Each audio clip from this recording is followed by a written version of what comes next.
Good morning, friends. Today, for story time, we're going to be hearing a Pete the Cat story.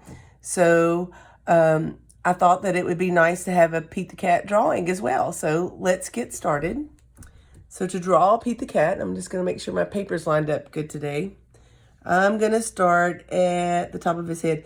His head looks a little bit like an egg. I'm starting with the pencil today because I want to have the top of his head rounded like an egg, and sometimes it's easier just to draw that nice oval. But then I'm going to erase the bottom half of it and make it just a little bit more pointed for his face. And so that would be his chin, and then come back up. Kind of has an alien shape to his head. And then his ears are nice tall triangles that are just slightly rounded at the end. There's one on this side. And then there is somewhere right about there on this side. Okay, and there's his. He has gigantic eyes. His eyes are not round like we've been drawing on some of our other little animals and creatures. They're like the shape of human eyes, kind of, but they're great big. And they're like a half a circle. His actually touch in the middle, so I might not have that big enough. We'll see. Just the top side of his eyes. And then do the bottom side of his eyes. Like that.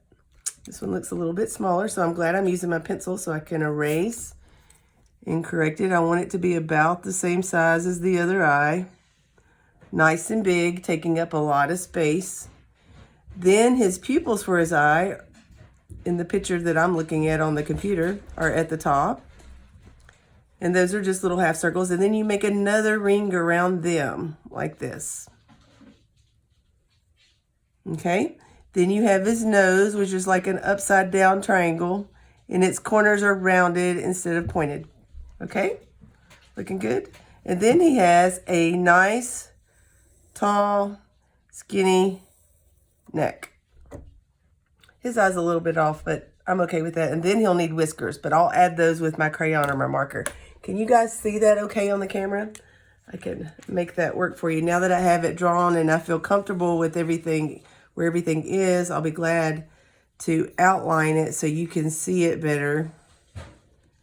And here's that oval that I started with for his face.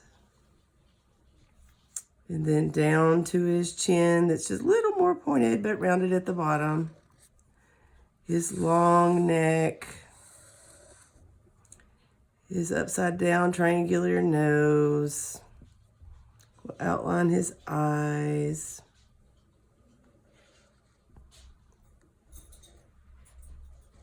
And then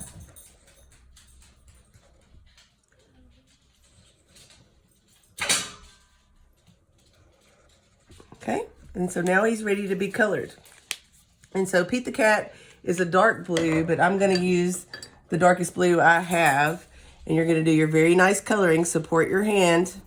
Back and forth, back and forth, back and forth, back and forth. Trying to cover up all the white area. Staying in the lines. Nice coloring. I'm going to do this other ear. Then I'm going to take a break with blue because Miss Holt gets tired of doing the same color for a very long time. I know that's silly, but that's just how I operate.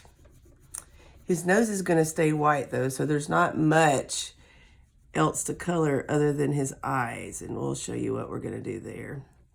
And so his eyes, you're going to need your black. And the way his eyes are done, it's the outer ring that's black and the inner circle stays white, like it's a reflection in his pupil, like he's looking at the light. And so your eyes should look like this so far. Then we're going to take a yellow, and it can really even be more of a yellowy orange, but I'm going to use this yellow. And the rest of his eye is colored yellow. Make sure you're doing nice coloring and staying in the line side by side, covering up all of your white area. But we're just coloring inside the eyeball right now.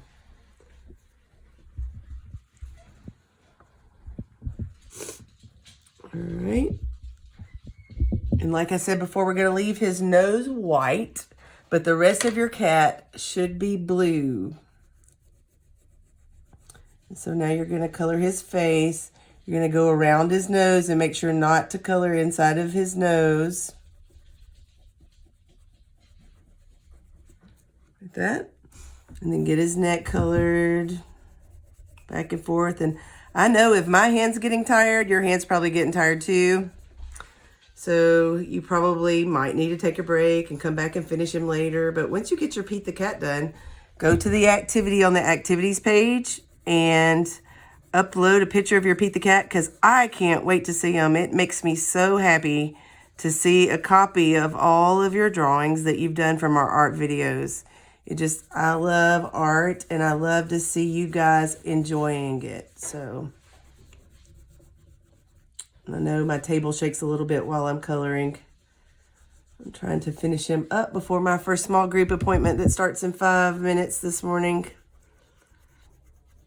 So I'm having to go a little bit fast here to try to get him done. And it's just a lot of coloring. Of course, if I had drawn him a little smaller, I wouldn't have nearly as much coloring to do. And I have a few little white gaps where I'm trying to go so fast. And so maybe when the video's over, I'm probably going to sit back and do a little bit more coloring on him when I have more time to make sure I get all my white areas covered up nicely with my crayon color. I'm almost done enough that we can write a title on there and finish our video. Okay. What do y'all think? Does he look like Pete the Cat? All right, so we will write Pete, P-E-T-E, the, T-H-E, cat. And as always, find a spot to write your name. Today I'm going to put mine down here. Mrs. Holt. All right, friends, I can't wait to see your Pete the Cats. Bye.